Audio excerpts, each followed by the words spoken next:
Welcome to the Cincy Postcast. I'm Kevin Wallace, and before we get started with today's episode, I want to tell you about our friends over at Streetside Brewery, which I feel like I shouldn't have to tell you about them at this point. You should know them because they're the best brewery in the city, bar none, okay? Located in the Columbia-Tusculum neighborhood, east side of Cincinnati. They've got some really good stuff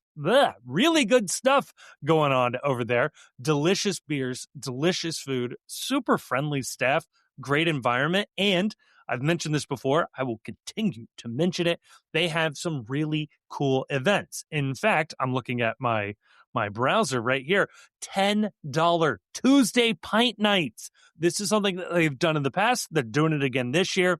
Tuesdays, $10. You get a pint of beer and a nice pint glass to go with it. January 24th, it is the East End and Columbia-Tusculum Caribbean Cruise, okay? You don't want to miss that. So good stuff going on over at Streetside. Go check them out. They are dear, dear friends of ours. And if you haven't done so already, go pick up a 4-pack at a local gas station. You will enjoy what you grab there. So huge thank you to Streetside for sponsoring this, so many other episodes of the Postcast. And on today's episode, we're in the off season, folks, but this is officially the last episode before the team reports back to Milford. That's right.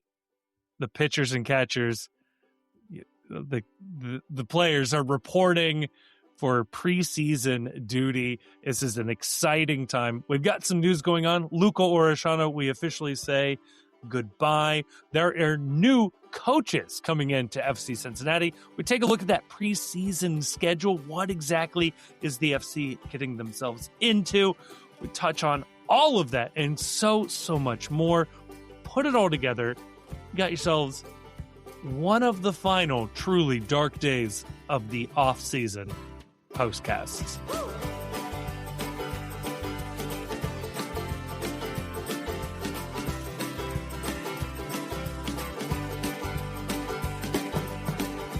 Joining me to talk about all of that and more, I am joined by the one and only Chief.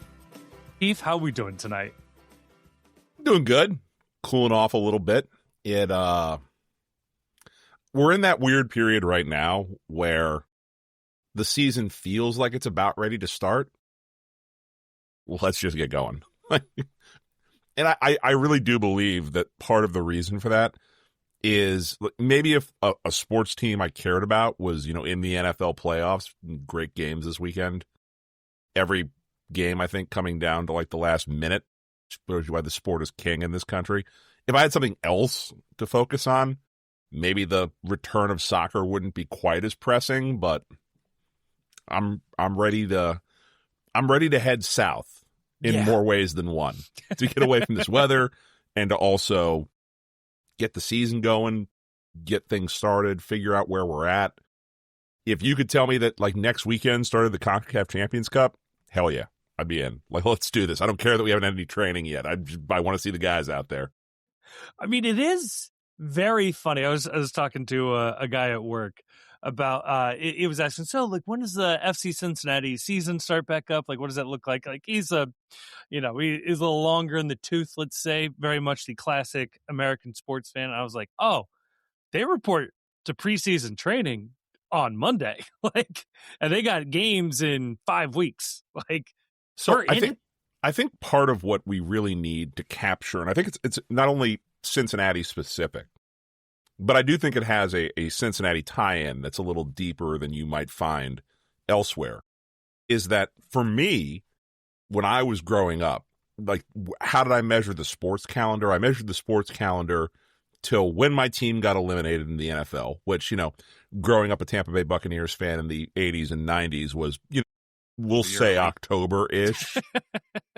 And then what was sort of the next thing that everyone always pointed to? And for me, it was always, when do pitchers and catchers report? Right.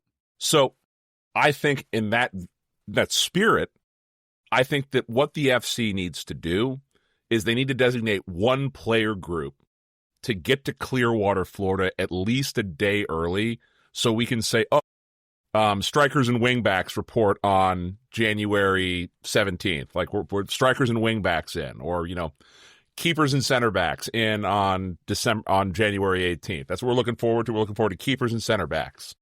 Chief, I thought about this earlier today. I had the exact same thought. I was like, it's got to be 1 and 1. And what I settled on, because I had some time to think about this, it's keepers and kids.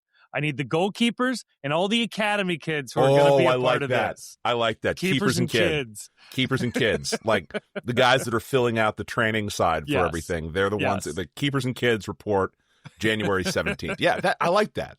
I like that. We can work with that, I think. Yeah. But, I mean, this is the part of the season now where... Keepers and kitmen.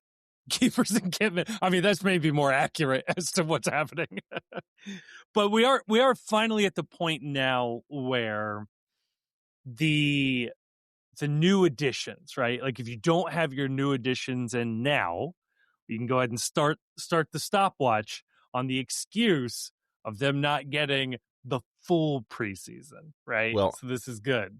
I mean, it is also unnamed trialist season, which Love unnamed trialist season. We probably need to go inside the bit a little bit because it is. We're going to start referring to it as unnamed trialist season. And if you're new to the Postcast cinematic universe, or if you're new to the FC Cincinnati fandom, with most of the players that come in during this time of year, it's a little bit of a different process for soccer players coming in because most of the players are coming from outside the United States.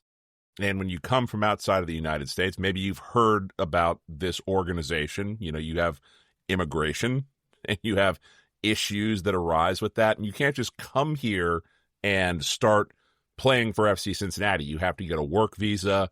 You have to get your paperwork in order.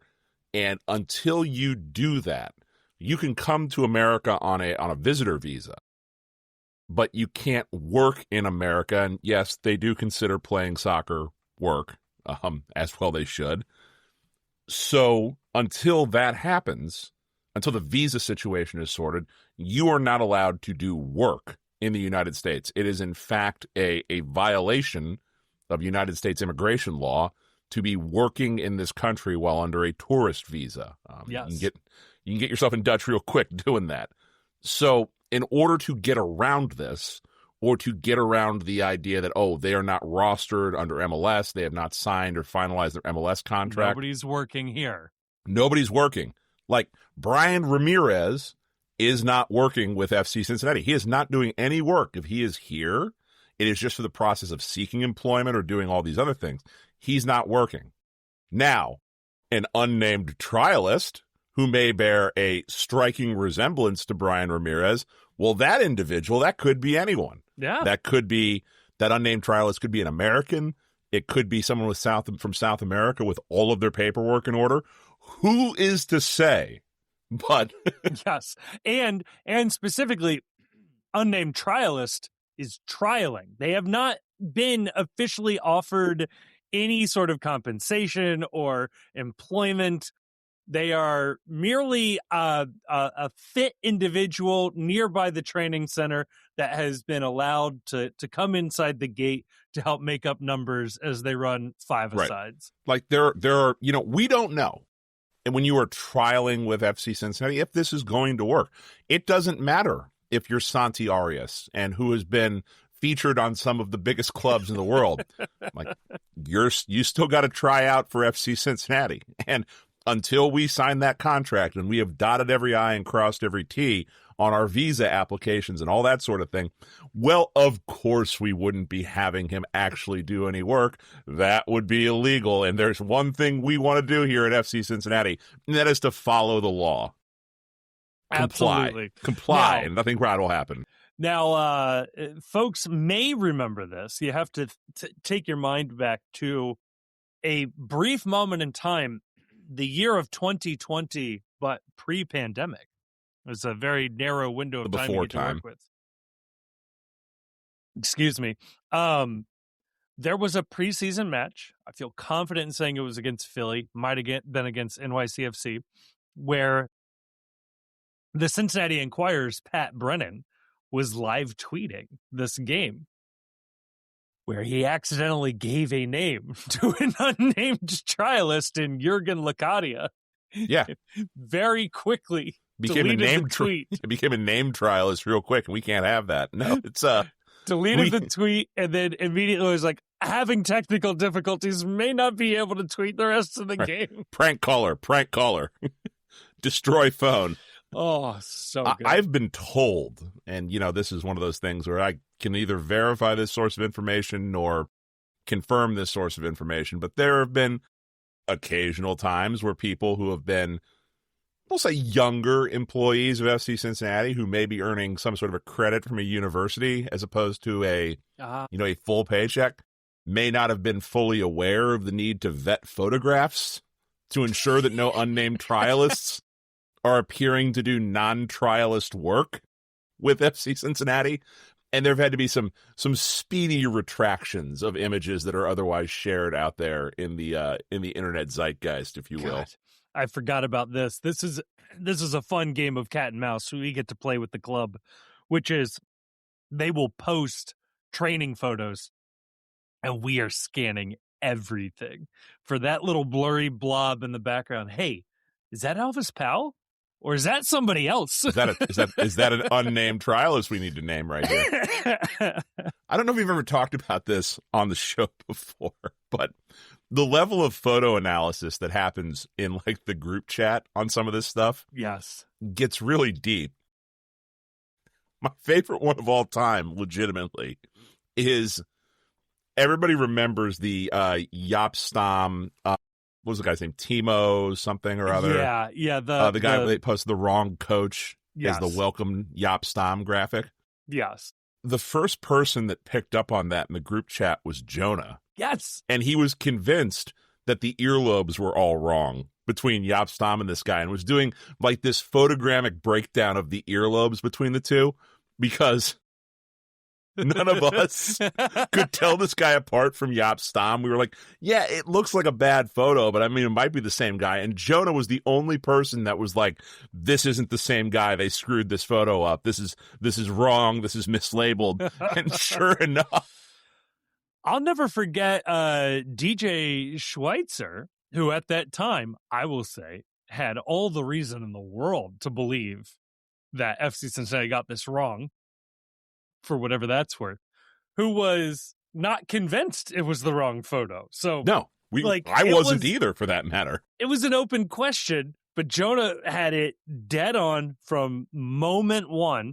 And in slight defense of FC Cincinnati, yes, it's embarrassing to confuse, obviously, your new coach, but then the fact that your coach is a famous player, sure. But the Getty Images, or whatever the image service was, had mislabeled the photo, which is just dirty work right there. Like, so you should be able to sue, like, for the amount of lawsuits Getty files when you use their images wrong, you should be able to be entitled to millions in compensation when they screw something up. And they changed the name of this after this incident. So, like, they know. They know they screwed this up. Know. So we are an unnamed trialist season, scouring the background for misplaced images. This is also, incidentally, we're going to talk about. We can talk about it now. They've announced the preseason schedule. Yeah. Upcoming. This is also why you don't get live. There's two reasons why you don't get live streams of the preseason. Number one, the first reason you don't get live streams of the preseason is, in fact, so that they can play not just FC Cincinnati, but the teams they are playing against are frequently doing the exact same thing. And neither side really wants that out there, if perhaps an unnamed trialist is doing more than trying real hard. The other reason, especially in these unprecedented times. in these, nobody wants a traffic stop immediately after the game and somebody to be asked to produce papers. We don't need that in Clearwater. That's just not. They got the Scientology thing going on. They don't need bad PR for something else, too. The other reason why you don't get live streams beyond that is also that if you have ever watched a preseason live stream of preseason soccer, you have. I have, too. We've all been there. We're all sickos. It's fine. You're among friends. But people will say, just send Carter out there with a cell phone and just have him film it. Okay, all right, fine. I get it. but calm down. Number one, he needs that phone to live tweet. But even in this weird world where you're going to give him a second cell phone, right? They pay millions of dollars to broadcast these games on Apple TV because it's really hard to shoot live sports with real equipment. Attempting to shoot live sports from the sidelines using a phone that is not zooming in on the action, you're not going to see anything anyway. Like, you say that you want this live stream and that you would be happy with someone just holding their cell phone up. You, in fact, would not. It would be a tremendously poor viewing experience, okay? Let's just be honest with one another. We just want to be mad that the live stream isn't being presented. None of us are really going to be happy with the quality of the live stream if they give it to us, and there is nothing they can do other than disappoint us with that quality, so why bother? That is all true. I cannot dispute any of that. I remember watching a live stream of FC Cincinnati versus Chicago Fire that was like live streamed from the ground level. Maybe Tommy and Kevin were commentating on it. I seem to remember that. It was horrific.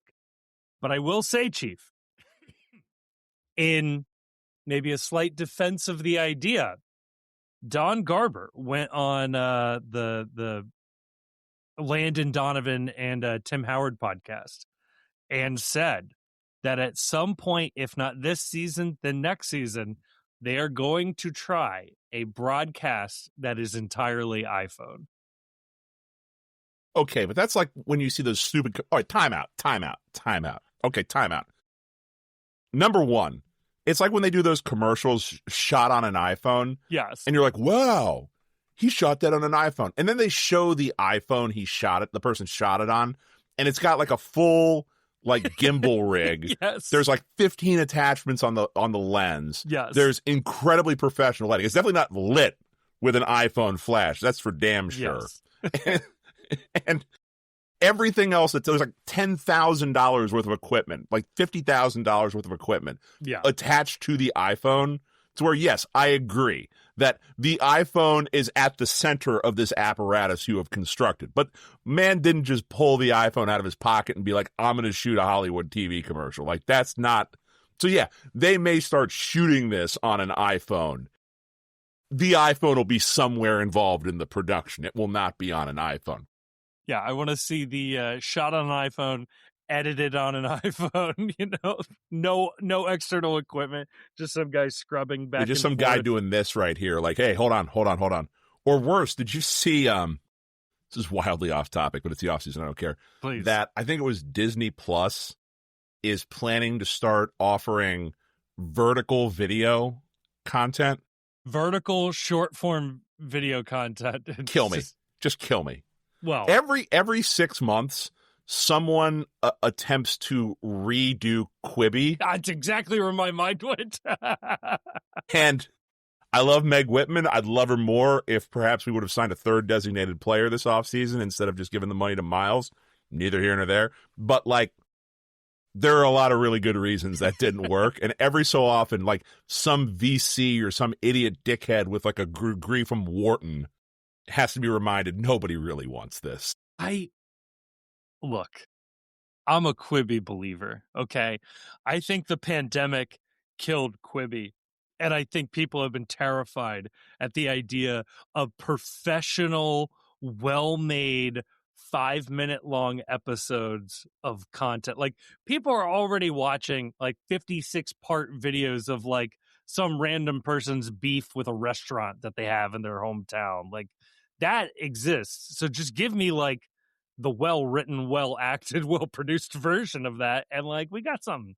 No, people don't want the well-acted version of that. Part of the charm is that it's some dude clearly making this at home. It was like when we were in Columbus on the away days, we sat and watched a 30-minute like documentary YouTube about a guy trying to visit every rainforest cafe. I don't want that if it's well-produced. I want the guy doing it to look clearly like the type of person that would drive around the country going to rainforest cafes. That's half the fun right here.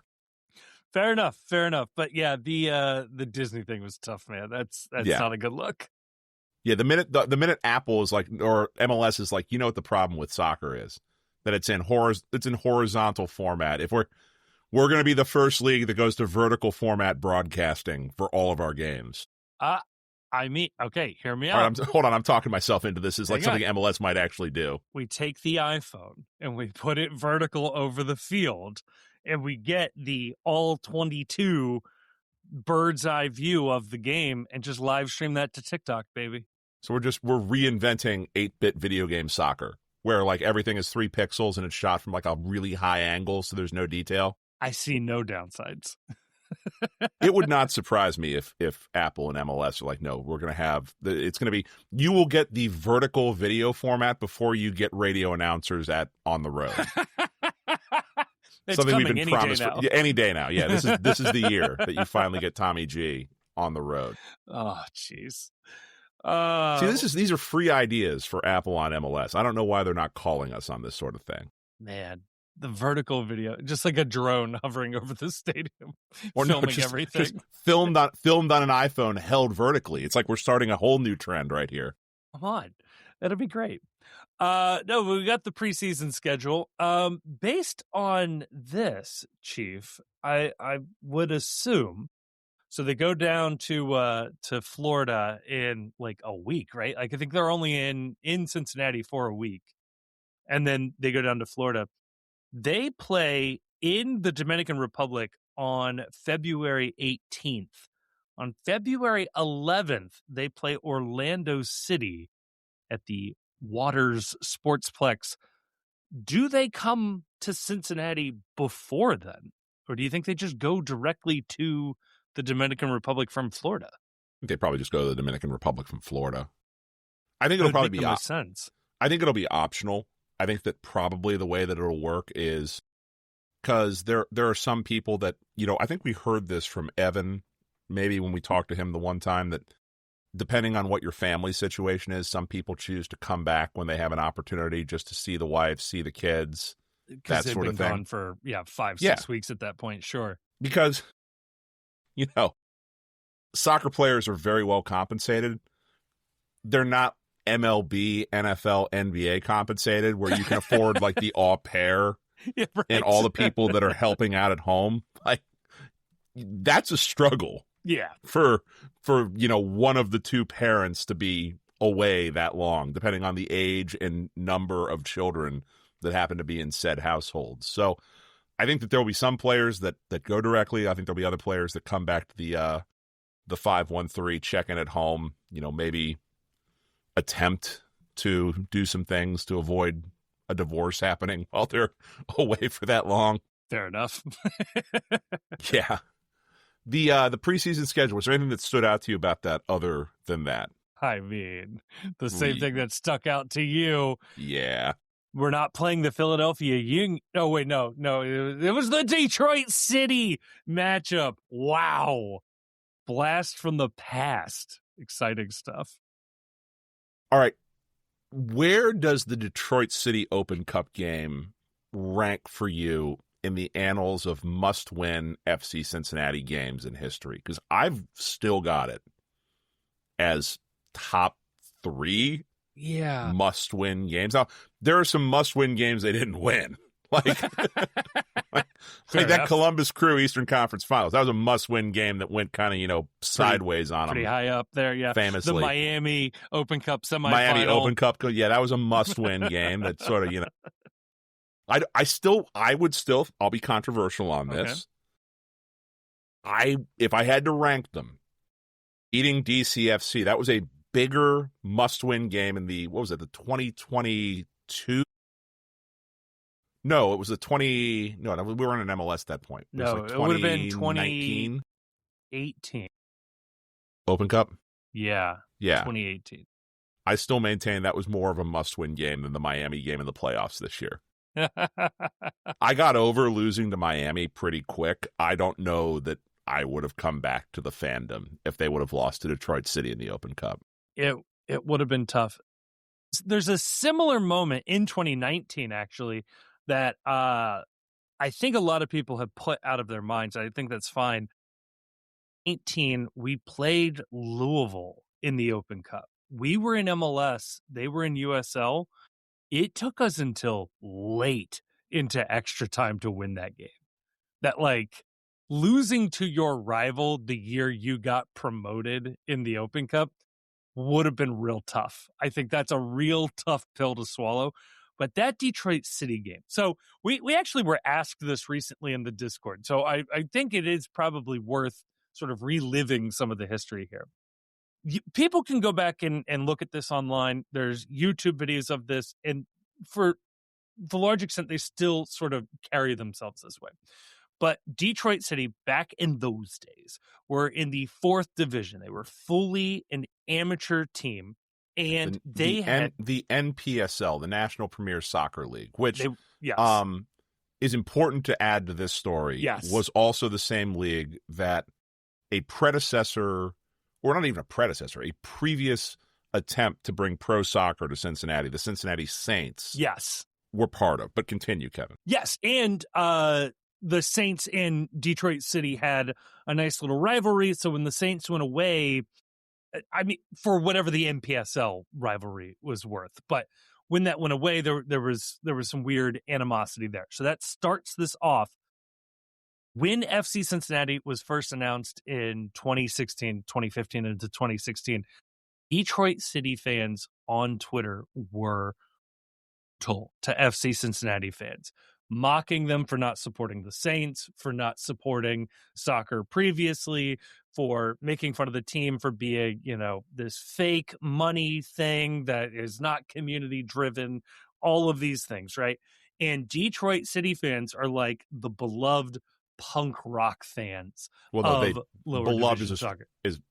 Beloved is a strong word, but they definitely are. Yes. They're known as they're punk rock. They think they're punk rock not to give ISIS their due. They are a little punk rock, and they are a little like, I don't even know what to say. Like they are when you think of American soccer tryhards. Yes. And people that sign their emails cheers after spending a week in the UK. It's very counterculture. Like they view soccer as counterculture, and they are very aggressive. It's lots of swearing. They're very profane. Nothing about, pulling any punches in that respect. Not family oriented. This is not a sport for soccer moms and kids. This is something very much the attempting to emulate European. Yes. This club till I die. Up the lads that we are the 12th member to support this club. Very much that energy. And mocked relentlessly any USL club for being a corporate franchise, not a club. They're a franchise. And then obviously MLS is like the great demon of America that is truly destroying all things that are good. So, and on top of all that, again, just to give them a little bit of their flowers, they were drawing huge crowds for what was an amateur summer league team. They were drawing anywhere from 4,000 to 10,000 people a game at a high school football stadium that, again, credit to them. The timelines don't quite match up here, but they had a community funding thing where they bought the field and they renovated it, and they made it more of a soccer field. All of that builds up to 2018, where we play them in the Open Cup. And this is like, we're talking, it's drivable. Like they're all able to come down. They've been talking mad shit for years at this point. And I think FCC would have done this even if it was Detroit, but they made this decision before it was Detroit and then stuck with it, which was super funny.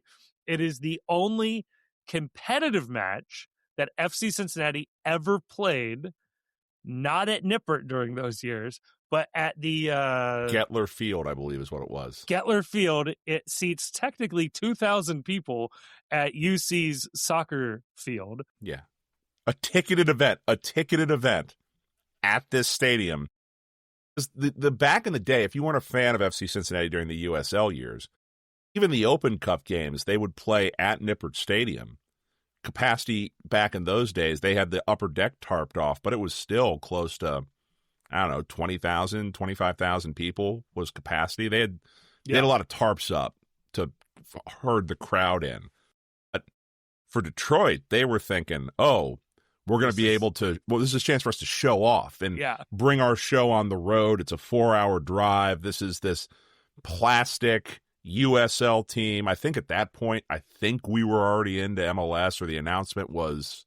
The announcement was soon. Or it had already happened. Yeah, I forget the exact timeline, but yeah, we're right in that point where like Nashville had got invited and maybe Miami had been invited. And yeah, I think we were right in there. Yeah, I got to fact check the timeline at some point, but I think we were in because the Open Cup happens like May, June, something like that. Like it's and if I remember correctly, the MLS announcement was pretty early in the year that year. Like we knew we were in. We were on the famous short runway to MLS because we jumped Nashville going into MLS, but they got the spot before we did. Oh, that was annoying. Yeah. Oh God, that was awful. Do you remember like Cincinnati TV stations who now don't cover the club sent reporters down to cover Nashville's MLS announcement just to ask Don Garber, like, when is Cincinnati getting it? Yes. I remember when Channel 12 sent a truck to meet Don Garber at Lunkin. Yeah. And they missed him. God bless the local media. They moved this game to Gettler. And yes, in one of my favorite moves in the history of this club, seats 2,000 people. There is like some percentage of away tickets that the U.S. soccer requires you to allot to the visiting team. And that has to include also tickets for the club employees, family members of players, that sort of thing. And whatever the math worked out to, percentage-wise, it ended up being 50 tickets. Yes. Of which like 35 went on sale. And you would have thought that Ohio annexed Michigan, or they were ready for war, or like that Toyota has bought GM in terms of seismic shock to the Detroit City community. And oh, were they pissed off? Oh my God. They were so mad, which I think technically, and I would love for somebody to fact check this, FC Cincinnati made available just a couple more tickets than was technically required. So like it could hold the moral high ground just a little bit. But when we say a couple more, like 2 more, right, like 3 more. Right. Now, and then when Detroit fans complained, there was I don't know if it was the official club response or it might have been the aforementioned DJ Schweitzer, who was comms director of the club at the time, that responded back, "Don't worry, the match will be streamed." Because not every U.S. Open Cup game used to get a live stream. There were some of them where it was just they posted the score after the game happened, and good luck figuring out what happened. But like, don't worry if you can't get a ticket because there's only 50 available, and like they were beyond sold out within seconds because we had a season ticket base at that point of over, I don't know, like 12, 13,000 people. Yeah, they got snapped up. There were no tickets for Detroit fans. And basically it was like, hey, you can log on and watch from Michigan. It'll be fine. Just don't come down here. The hashtag enjoy the stream. Yeah, I remember that. Was started around this point. Now, if folks have never been to the UC soccer stadium, you might know that it has a very tall parking garage built right next to it, like right on top of it. And it is very easy to just park your car and sit and stand at the edge, and you got free tickets to whatever event is happening. UC soccer, when it existed, they were not worried about making sure you had a ticket to watch the game. They did not care. I mean, when UC football existed for most of its life, they didn't care if you had a ticket. But during this game, it was actually a really cool environment because there were some banners hung from both teams, actually, from the parking deck, and then there was like most of the space, from what I can remember, most of the space was pretty well filled in by people, like spectators on the parking garage, which gave it like this really cool, like underground soccer sort of vibe. Also led to one of the most insane accusations that like FCC fans were spitting on Detroit fans. And this was after Detroit fans literally marched into this stadium screaming and yelling, F words and pointing their middle fingers right into people's faces and like screaming at them. They're like, how dare these Cincinnati fans be, vile and upset at us for being here. Yeah, I know this is going to shock. I know this shocks everyone, but I was a little terminally online during this week fighting with Detroit City fans. And I've told this on the podcast before. One of their fans called figured out, my kayfabe name, and called my office asking to speak to my boss to discuss my behavior online. Man. Joke's on them. He never showed up to the office to answer those calls. So that game then goes into... Oh, they take the lead. They took the lead, and then it went into extra time. They needed 30 extra minutes to put them away. However, in extra time, hero for all time, this man, Emery Welshman. He does the Steph Curry put him to sleep celebration when he scores it. Ends up scoring a couple. I think the final score is like 3-1 or 4-1, something like that. It looks like a blowout, but it was the very much most stressful game ever. Because you can't show your face online if you lose that game with those people.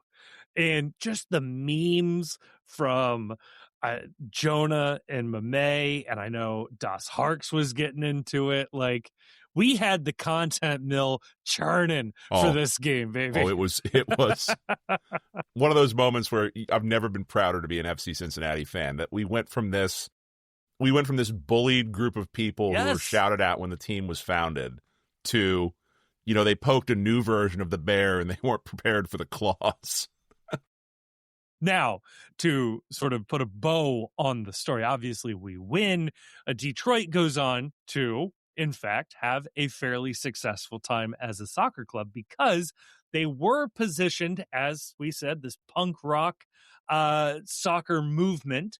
Club, not franchise. Club, not franchise. They hate USL. They hate MLS.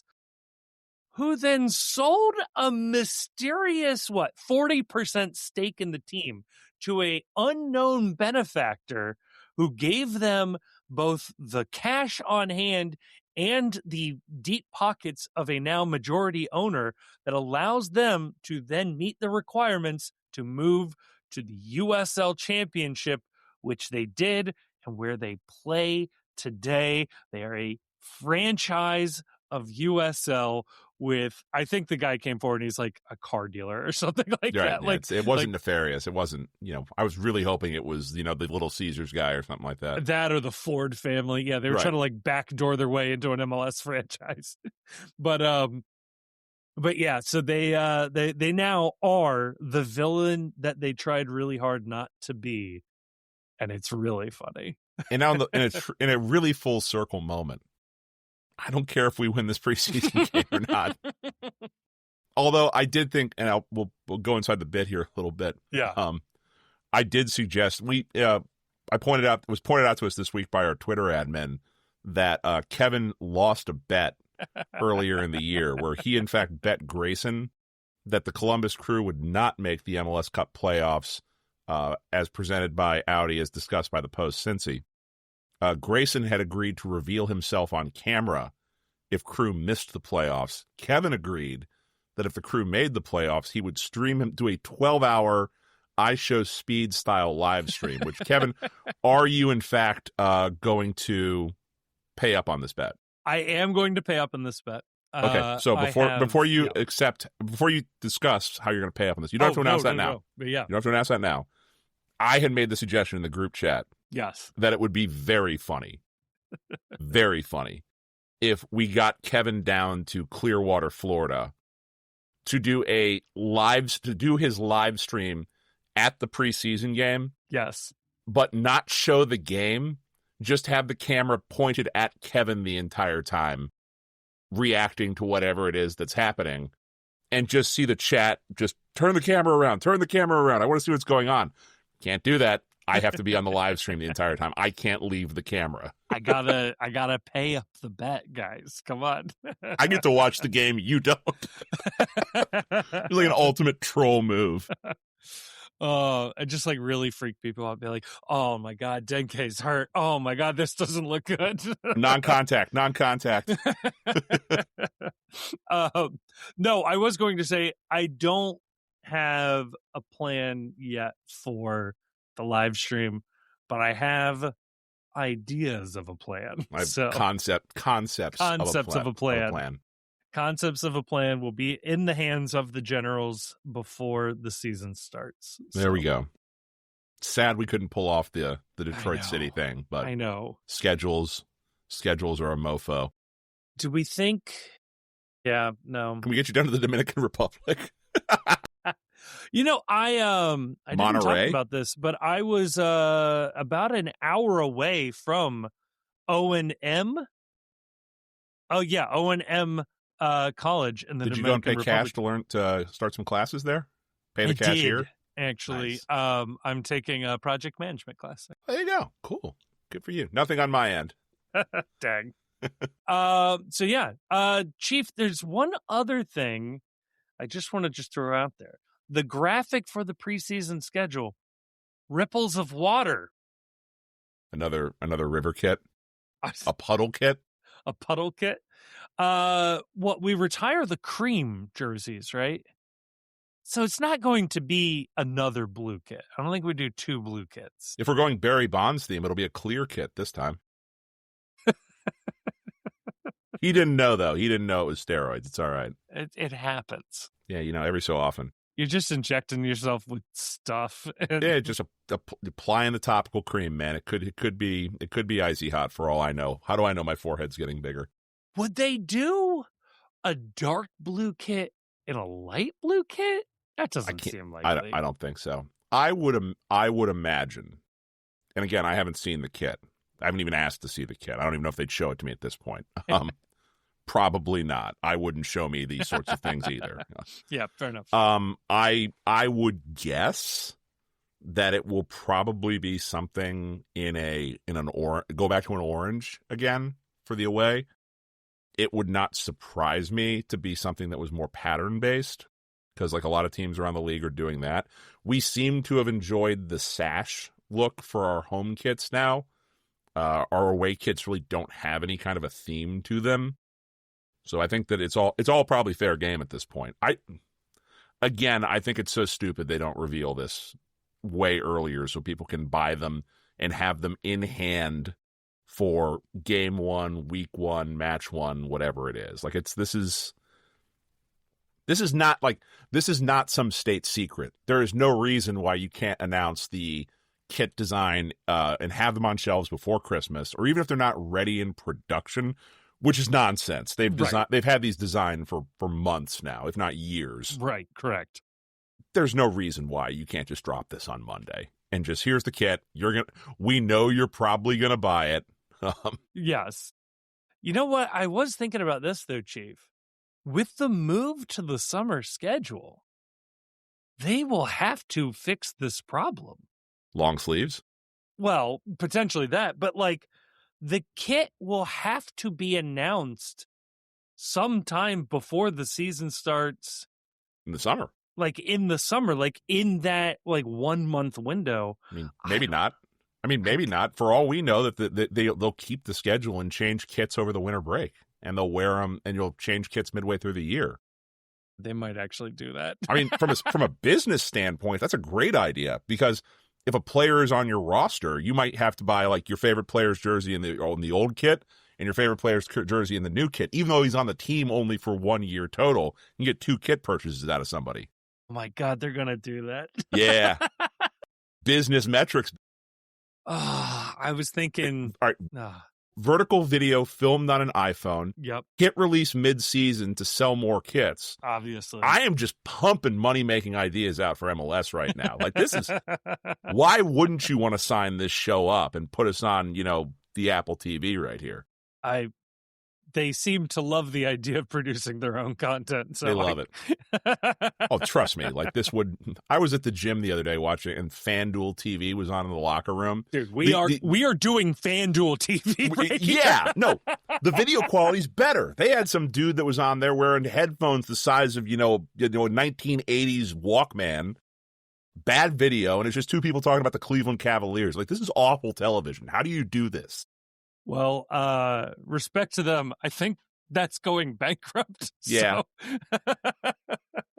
Like all things, we're just way too late to the grift.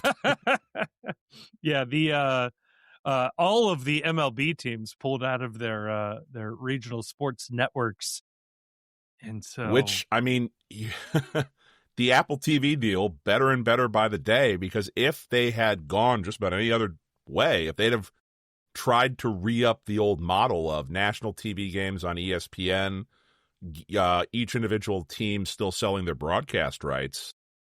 I mean, a lot of these teams, the Crew, I think, were on whatever the equivalent of FanDuel Sports Network was, or whatever they call Bally Sports, whatever the hell it was. Yeah, they've changed their names a couple of times now, but yeah, absolutely, Crew were on that. They spent like a year or two on like the Spectrum One equivalent up in Columbus, but only available to Spectrum subscribers. So yeah, very weird. Yeah, like everybody was losing money on that. So if you're the Cincinnati Reds and you're FC Cincinnati, do you have a conversation to say, hey, can we get both these teams on Apple TV? Just for the sake of your West Side parents. Yes. And trying to figure all this out.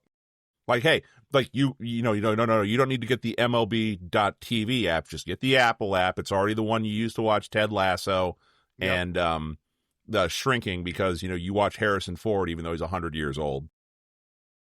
Just get that, and you can watch your Reds and you can watch the FC. It's one-stop shop for Cincinnati content right here. I don't see why not, because they're already gonna, like, the Reds would probably, and MLB apparently already is, be willing to pay for like the game day broadcast crews and like the sort of bumper stuff that they do on either side of it. So like, yeah, just put it all on Apple.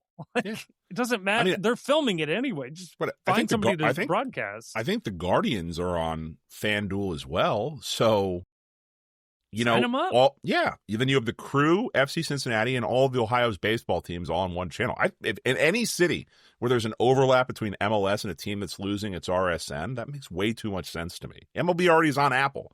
It's not like this would be a new product for them either. If that might also include the Blue Jackets and the Cavaliers. Yeah. You'd have everything. Yeah, just you look down, it's like Apple TV, trending, new shows, Ohio. And you just click the Ohio button, and there's all your Ohio content. And groundbreaking, we're going to put the Mud Hens, the Dayton Dragons, who's the Columbus one? The Columbus Clippers. Yeah.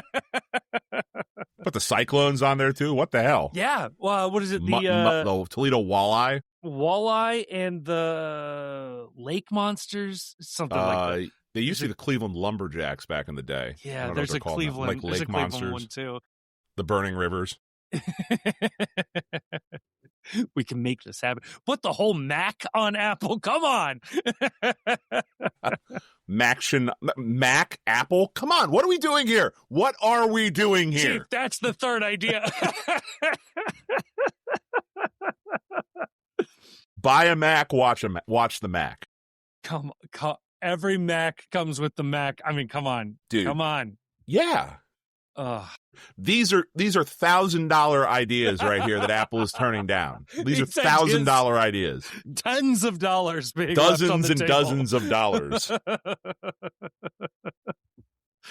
Oh my God, Chief. There's honestly not that much else. What's going on with Brian Ramirez? Is he signed yet? Brian Ramirez has not signed, although he is giving interviews, and his club president is giving interviews that he gone. He's off to Cincinnati. So I feel very confident saying Brian Ramirez is going to be a member of the FC Cincinnati traveling delegation, either in name or in unnamed trialist name for the Clearwater trip. I would keep an eye on unnamed trialist being of roughly Brian Ramirez shape in the next week or so. And with Ramirez coming in, how much more business is this for this club to do? I know you did a update to your FC Cincinnati spreadsheet of doom, showing exactly what we have left to spend and what we can do. I know you posted that in the Discord. Where do you have this club at right now with your math? And what is our, let's say, availability in terms of roster space and spend in order to make additions to this club? Yeah. So I've made a couple of tweaks here and there. I may actually just post this on the website for people to play around with on their own. But I made some changes to this to maybe help people understand a little bit more about like how I come up with these numbers.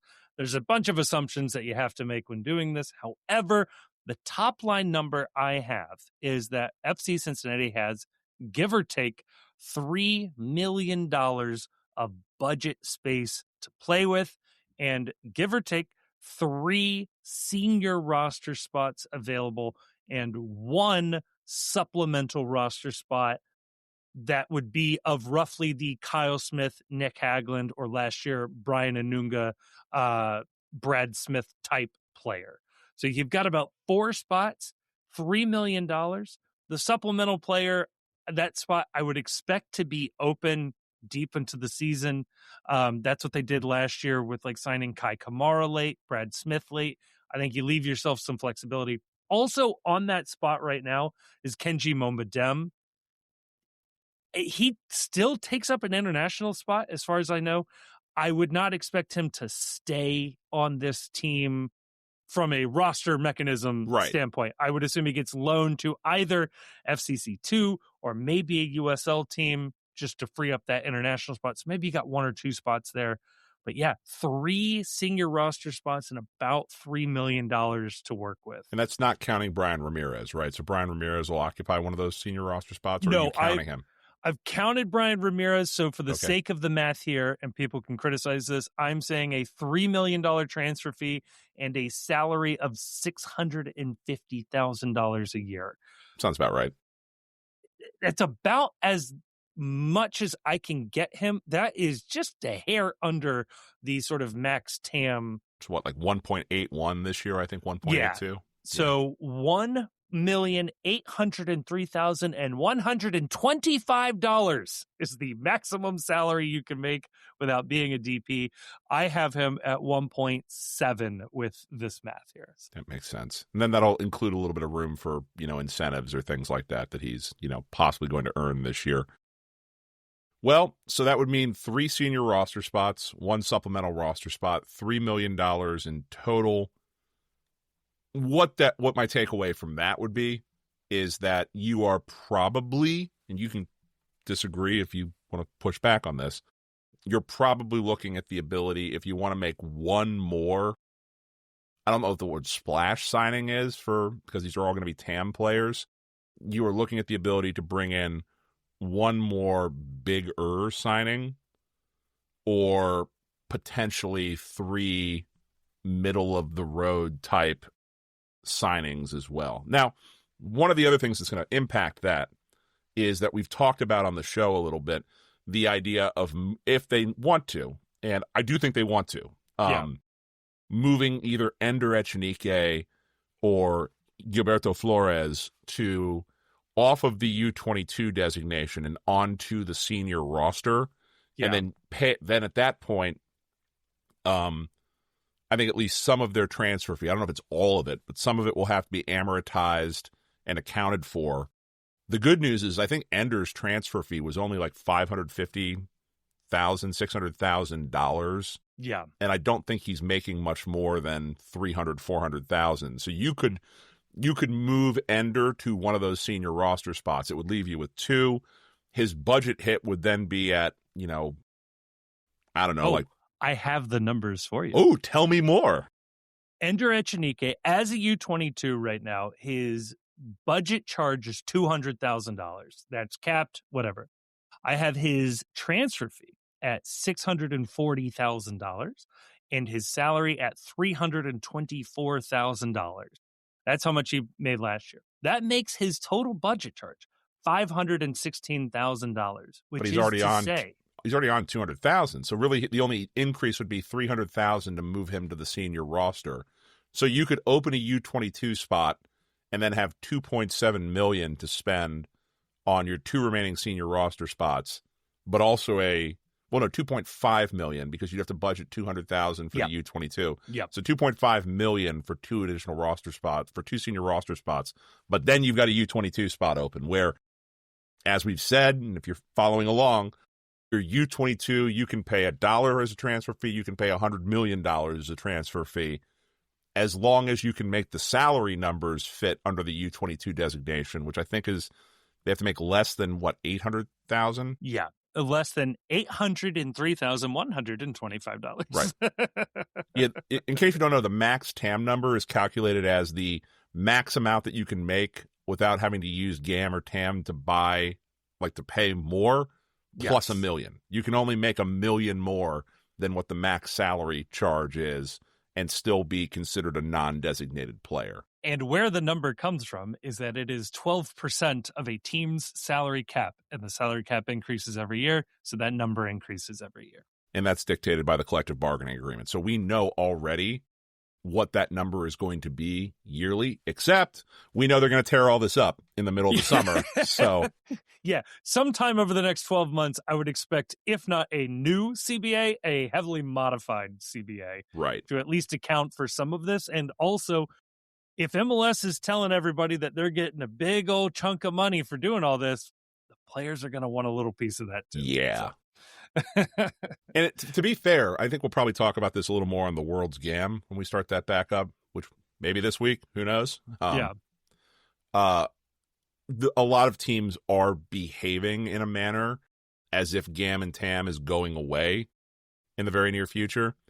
And part of the discourse around Inter Miami seems to suggest that as well. And we've heard through some I think, reputable channels that the max GAM conversion is also gone. That you are now allowed to it used to be you could convert up to 3 million in transfers per year. So 3 million that you make on a transfer out, you can convert to GAM and spend that. I think it's now 3 million a transaction is what they're doing this year. So that old game that you used to play of, okay, we've already maxed out our GAM conversion on Alvaro Barreal, so we just sold Luca Orishano. Are you factoring this into your transfer, by the way, this idea? So I am not. I have capped us hard at $3 million in GAM via transfer. Oh, so it might actually be higher, closer to 6 million right now. We could, if that change does in fact happen, we could have that. I've also not accounted for any GAM that we might have acquired via incentives hitting on guys that have left, we had the rights to Thomas Muller. I don't know exactly where Santos and Baird stand, if we might have gotten a little extra GAM for that. I haven't accounted for any of that yet.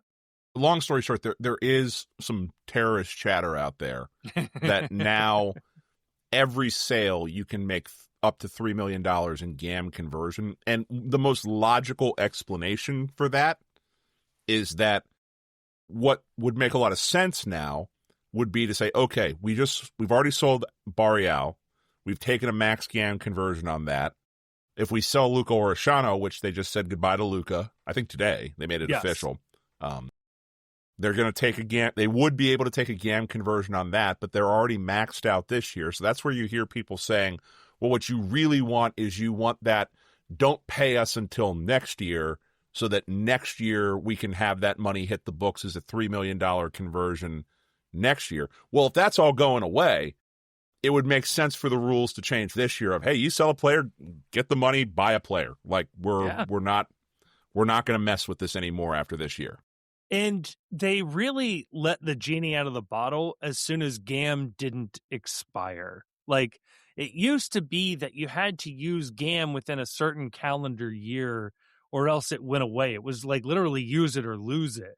And now that they're allowing teams to roll it over, well, now it doesn't really make sense to do that. Or you almost encourage sandbagging in a way of like, oh, well, we're going to make our sale here, not do anything next year, make our sale there, and we're going to roll $6, $7, $8 million a game into the following year, and all of a sudden we're loaded. Nobody else is going to be able to compete with us, and we're going to acquire all the talent. Blah blah blah. We're going to use it this year. We're going to buy 4 players. We're going to pay their entire transfer fee so that they all hit as TAM players with low salary budgets. Yeah, the sooner all this goes away, the better. Just get rid of it.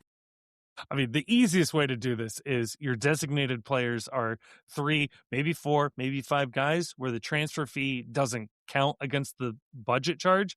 And then everything else is just in like a $20 million, $25 million salary cap. Build it however you want, but that's how I would do it. Super easy. But alas, we don't have that. But yeah, I would say they've got like, maybe, one decent sized move overseas, not including a U22 in them, or a couple of in-league moves. So you could definitely make a move for like, say, $1 million GAM trade to somebody. Especially if they have extra money from this Orishano sale. Yeah, that changes things significantly. If there's an extra $1 million coming in, give or take, from the Orishano trade, now you've got $3 million ish, $2.5 million to fill 2 roster spots in a U22. That could be fun. Yeah, I mean, but the other thing too to keep in mind is there's an obvious need with Ramirez signed that your wingbacks in theory now, and now I've now moved to the point, and I think we're in agreement on this. I do not expect a formation change now. At least not to start. Maybe they find Jesus halfway through the season. But it looks like they are building a roster to continue running a back 3 with 2 wing backs, 3 in the midfield, and 2 attackers up top. But if they are not doing that, they have certainly not given any hints based on the type and profile of player they are acquiring that they're going to do something different. So with Ramirez in, you've got your back 3 already built. It's going to be some combination of Miles Robinson, Matt Miazga, Teenage Hadebe, and Nick Hagland. It's going to be some combination of those players will be your back 3.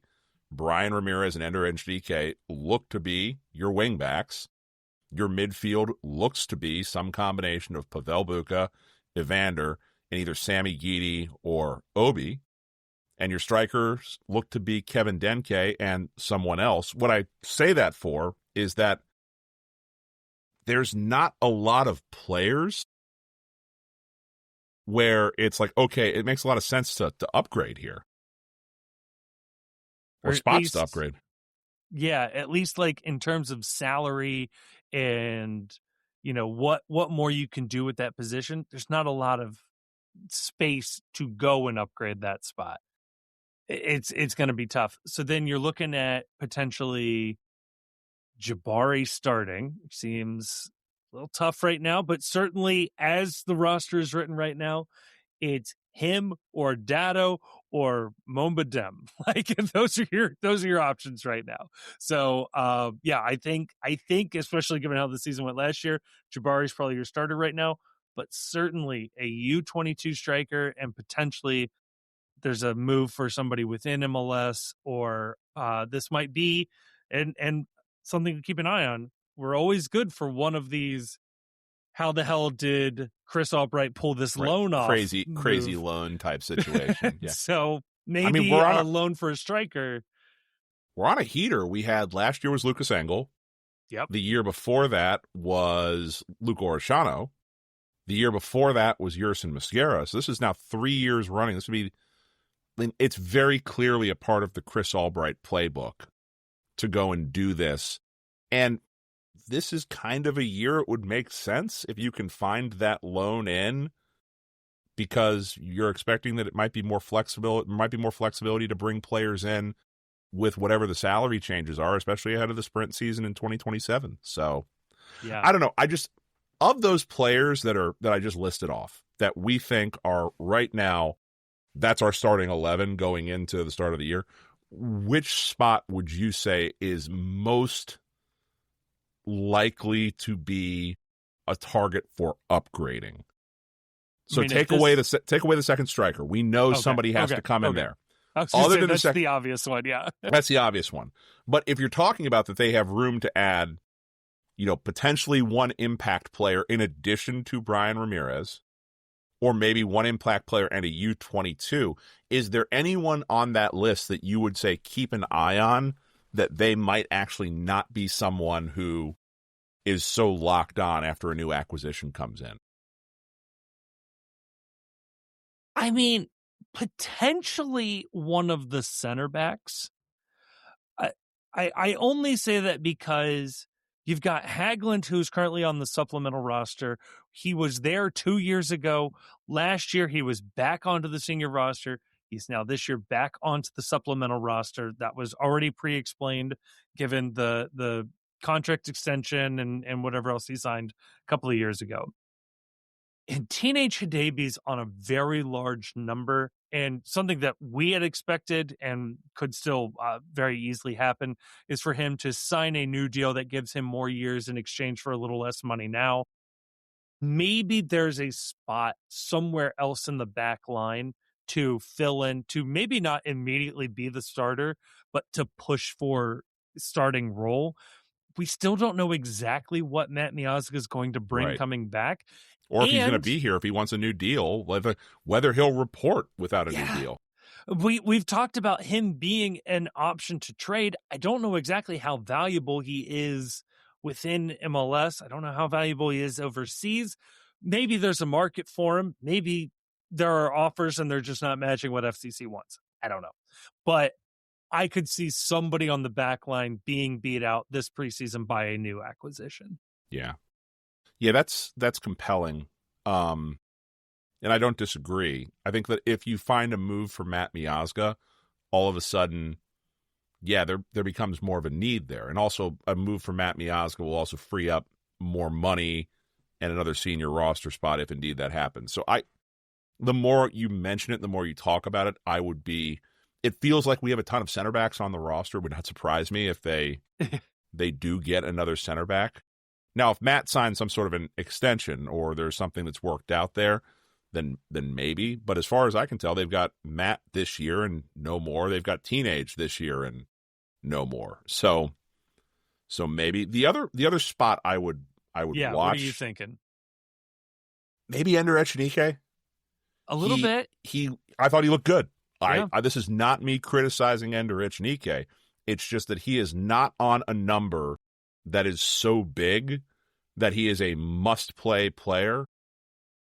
And it would not surprise me, given his age, his experience level, if you can go out there and you can get another wingback, maybe one of these players like a lone player like we had with Luka, maybe you can then transition Ender into a role where he is coming off the bench at like the 65th or 70th minute and is offering a change of pace and extra speed against a team that has already chased or run for the majority of the game. I'm on record as saying I think that as a strategy has been kind of nullified by the addition of the 5-sub rule.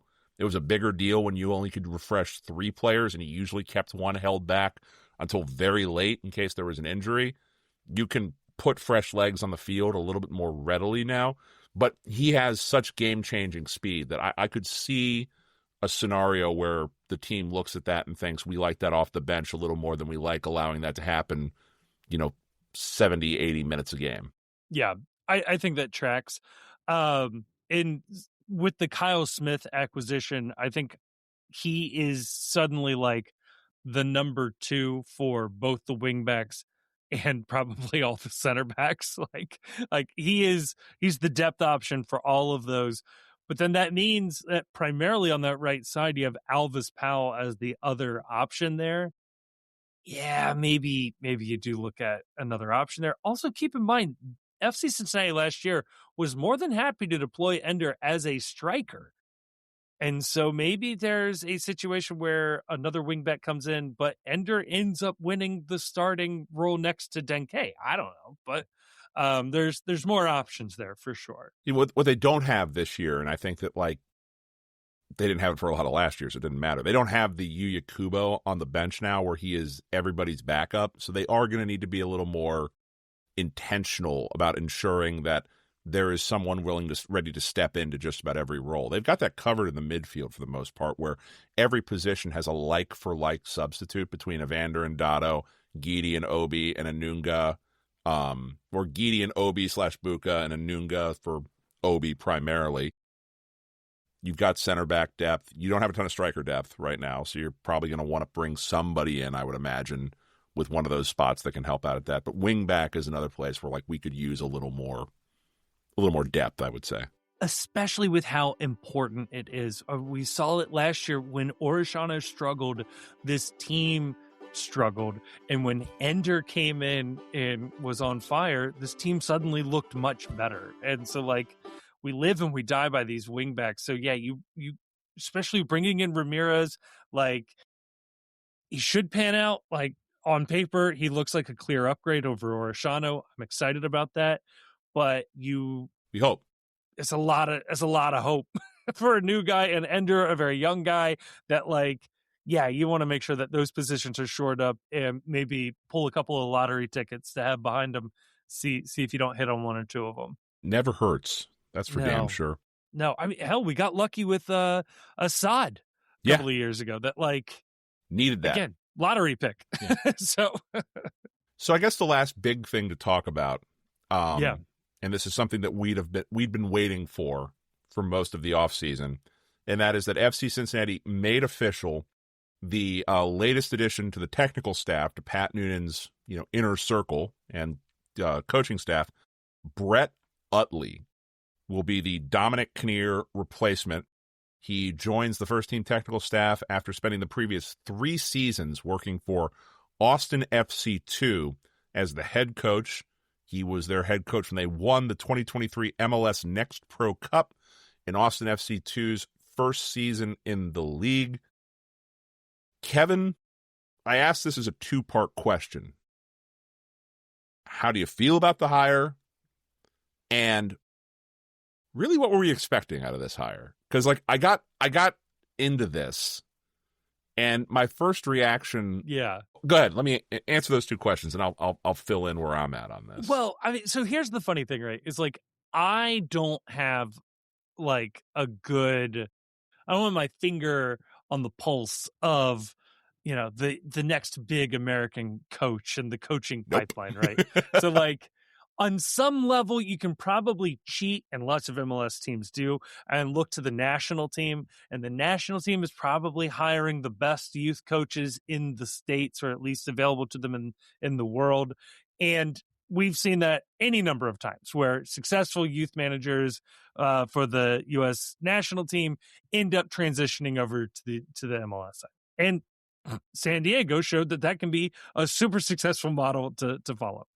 Other teams have had, let's say, mixed results, but it's certainly a path. But other than showing somebody that has had clear demonstrated success year in and year out in MLS Next Pro, and to my mind, there's only one name that comes to mind, and that's Laurent Clement. I think it's the Columbus Crew 2 guy who then went and took the Montreal job and got fired very quickly, and I think is now back with the Columbus Crew as an assistant coach. He's one of Nancy's guys, so if you weren't going to hire Nancy for this role, I know it was very funny to speculate that you weren't going to hire Jim Curtin for this role. At the end of the day, it's again, it's very similar to the NFL or even coaching or college coaches, where you're not going to hire the next hot guy to be the replacement offensive coordinator, because you're just hiring your replacement at that point. You'd never want the head coach in waiting to be the young, hungry guy as your offensive coordinator. I don't know about that. Maybe, I think it depends. Maybe. Depends on how entrenched you are. I think that's fair. That's fair. There's certainly a spot for it. A Jay Gruden on Marvin Lewis's staff, or Mike Zimmer, guys that they expected to move on. Yeah. I'm noting that, 2 of the past 3 offensive coordinators for, my team, Tampa, were head coaches in the playoffs this year. Yes. They both lost, which good. Fuck them for being disloyal and leaving for better opportunities and more money. but noticing. Noticing. So but like, I say that to say I don't have a good measure of this, but I trust Albright and Noonan in so much that if they like him, I have to like him until I see otherwise. Yeah. The funny thing is that so the obvious way we've been projecting this as this is, hiring of an offensive coordinator. This is someone where Albright says in his press conference to end the season that we're looking to refresh FC Cincinnati. It had gotten stale. We need some new ideas. They fired Dominic Kinnear. And what everyone has said in this process was, okay, everybody collaborates, but Dom was more with the offense, and Kenny Arena was more working on the defense for this team.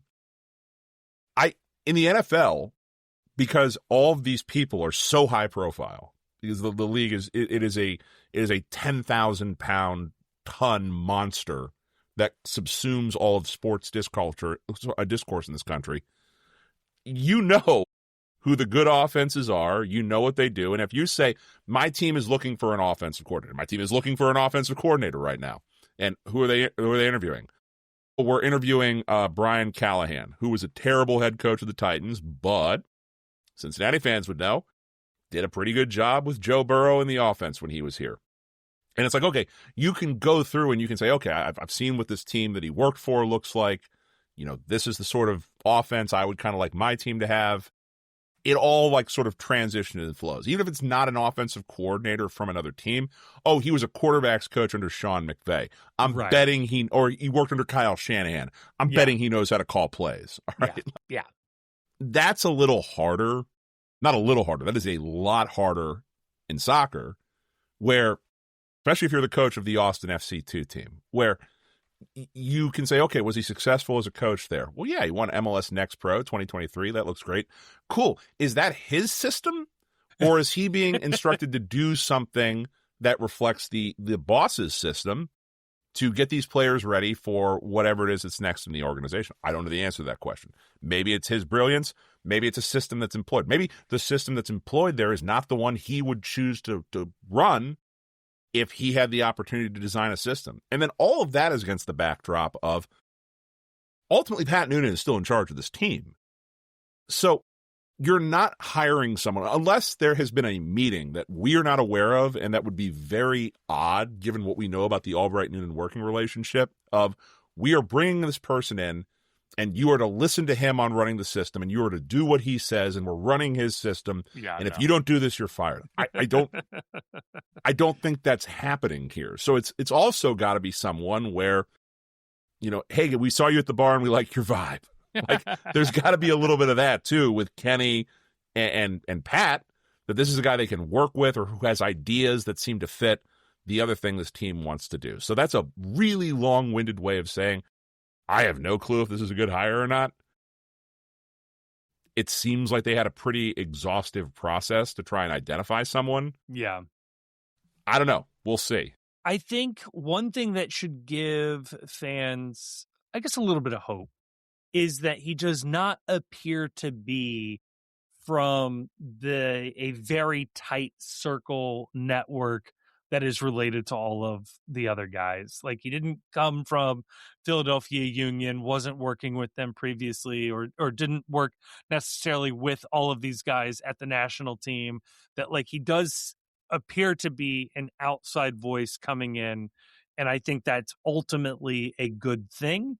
And yeah, I mean, just some fresh ideas, just somebody to tweak things, or ideally somebody who showed in an interview or two that he could identify what was wrong with FC Cincinnati last year and has some ideas on how to fix it. So worked for a lot of good organizations too. He comes out of the Seattle Sounders organization, spent some time at Inter Miami, which, again, not to hand it to ISIS, they kind of do know what they're doing. They recruit well, both with the senior team and also with the kids, and so they good to have that on the resume for sure. And yeah, you know who should be really happy about this, Kevin? Who's that? The I'm gonna refer to them as the Dado Gang or the Dado Mafia. You've Dado's old coach. You have hired a guy who has familiarity with him, but also a guy that has youth team experience. And if it comes to filling out a team sheet, ultimately that's Pat Noonan's call. But if there is a guy in the room who is very familiar with working with younger players, I'm going to guess he probably relates to the younger players probably a little better than Dom Kinnear does. Just throwing it out there. Maybe Dom was hip with it. Maybe Dom, maybe he, no cap, 6'7". Maybe he was all about that he was, trading tips over, Roblox games or whatever. I just think that, perhaps this is an avenue for maybe some younger players to have a coach on the staff that is more relatable and also someone that has been more recently in a youth or MLS Next Pro structure to maybe understand a little better what is needed to make that transition from I'm showing out for the 2 team. How do I translate that to something where the coach and the technical staff trust me on match days to have better minutes, to have minutes for the senior team as well? I think that could be an unintended or maybe intended side bonus of getting a person that comes out of the developmental side of things versus a retread former head coach, which, like I said, no shade on Dom Kinnear. I think Dom Kinnear was very needed for what this team had to do coming out of the 2021 and the, Jaap Stam, Gerard Nijkamp debacle. I think that we're in a different position now, and I think that this makes a lot of sense. Yeah. I'm excited to see if we can identify the changes, the tweaks that are happening, and to see a nicer play on the field. And I guess I get started with that in a couple of hours. I would love to know just, obviously you're not going to get him to say, yeah, I watched last year, it was shit, and he's not going to say that. Number one, he's talking about his current boss now. At this point, don't say that. Don't say that out loud. Think that. Yeah. That's the quiet part that stays quiet. Yes. But having said that, I would be interested to hear what. I think you can phrase it in the way of, what do you believe you will be able to bring to this team to help this team reach the next level? And I think you get the same answer, just with a little bit more of a positive connotation on things and a positive spin. Yeah. Yeah. What was this team missing without you? Right. Where do you see the most room for growth on this team? How do you feel about bad XG? Does Pat Noonan suck? Yeah. You're with us that he's holding Dado Valenzuela back. Or you're with them, I should say, that he's holding. Yeah, let's be real. You here. almost joined our ranks. I'm not. I will not. If nominated, I will not run. If elected, I will not serve. Well, Chief, I don't know that we have anything else to touch on. I think we've tapped out the FC Cincinnati keg. That's about it. Thank you to everyone who has upped their donation on the Patreon tier. Sincerely, from the bottom of my heart. There was one of the 12s was on the Discord last night when I was, a little too inebriated from watching college football in the NFL to answer, asking about how they could join our brave new $9 a month Patreon tier. So thank you to everyone that's done that. And what I'm excited about, Kevin, and I think we can tell people this, that what we're sort of intending to do is I'm a big believer that I love the show. I don't want to make a dime from doing this show. Let me change that. I would love to make money doing this show.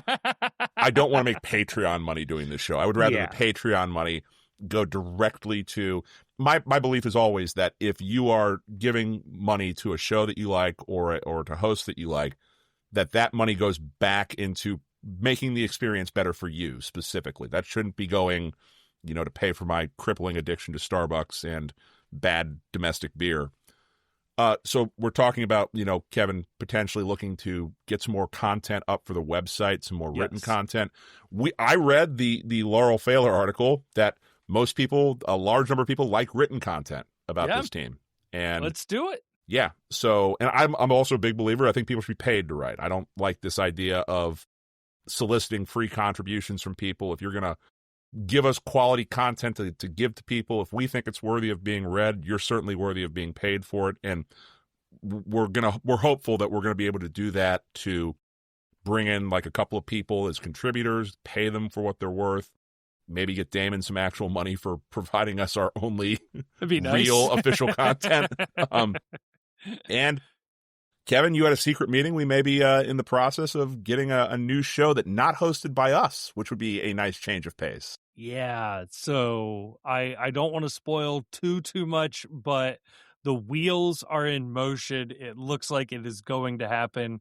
A third show that I think people will really appreciate, and I think will be something that will. This is where it will be a little different. It will be more evergreen, as you say in the biz. It's something that you could revisit a week from now, a year from now, 5 years from now. It should still be just as relevant, just as fun, and I think it'll be a lot of fun for people, but also maybe a little bit helpful. Just a little bit of like it might help people along in their FCC fandom. So I think it'll be a good place to check out some stuff there. So I don't know. I don't want to spoil too much, but I think we got something good cooking. Wheels in motion. So thank you if you added to the ranks. If you want to join the next Patreon tier up, please, by all means.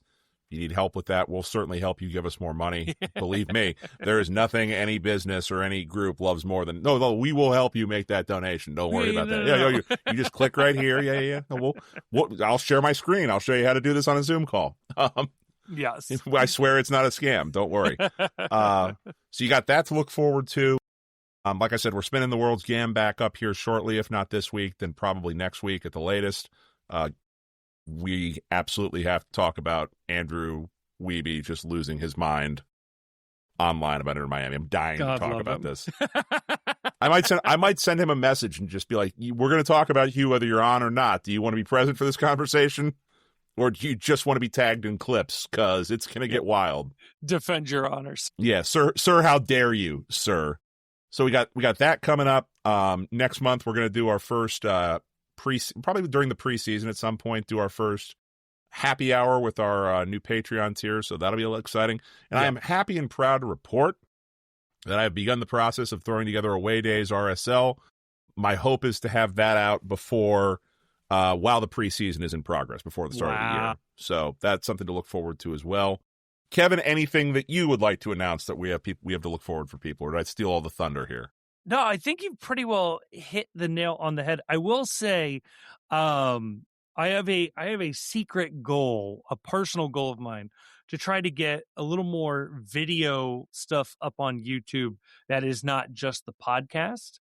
We'll see what happens. I'm not setting We keep any saying that. We say that every expectations. year, and it just never happens. It's so great because you'll notice we do this every year. There's like 2 or 3 videos that get posted, and then we run out We of stop. steam. We're just like, it's tiring. We're doing 2 shows a week. We got too many games. We have to actually watch MLS games now, too. We can't just coast on watching the FC Cincinnati games. But I say that to say, if you do subscribe on YouTube, one, there may be things that go up there. We do post like some of the short clips of the shows end up on YouTube Shorts and things like that. But we are so close to 500 subscribers, and like YouTube does this thing where at certain tiers of subscribers, they unlock new options and new things for you. And 500 unlocks a lot of things. And we're like 3 subscribers away. So if we can just get that. Go ahead and say it. Like and subscribe. Oh, no. Smash that like and subscribe button. Do your worst. I'm excited for another year. I'm excited to get this started. Now that we're reporting for training camp and we've got a preseason schedule, it's starting to feel real. It's gonna be a fun year. And as always, talk Columbus.